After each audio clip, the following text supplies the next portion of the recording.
গোপালগঞ্জ গণ অধিকার পরিষদ এবং গণ অধিকার পরিষদের অঙ্গ সংগঠন, আমাদের নেতৃবৃন্দ যারা পরিশ্রম করে সংক্ষিপ্ত সময়ের মধ্যে এই পথসভা আয়োজন করেছেন এবং সার্থক করেছেন, তাদের কাছে আমি একটা অভিযোগ দিয়ে যেতে চাই।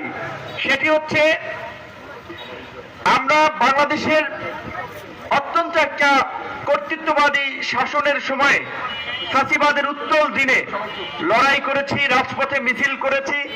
সেই মিছিল করতে গিয়ে আমাদের রক্ত ঝরেছে, আমরা হামলার শিকার হয়েছি, আমরা মামলার শিকার হয়েছি, আমাদের শারীরিকভাবে মানসিকভাবে আঘাতপ্রাপ্ত হয়েছি, কিন্তু হাল ছেড়ে দেই নাই।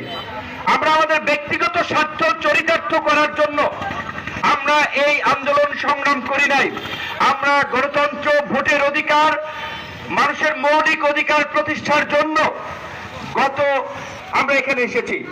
আমরা একটা পথসভা করব, কিন্তু আজকে আমাদেরকে কেন এতগুলো আইন শৃঙ্খলা বাহিনী, আমাদের সংখ্যা, এটা তো গোপালগঞ্জের মানুষের যে দীর্ঘদিনের ট্র্যাডিশন, ঐতিহ্য, তাদের যে আতিথ্য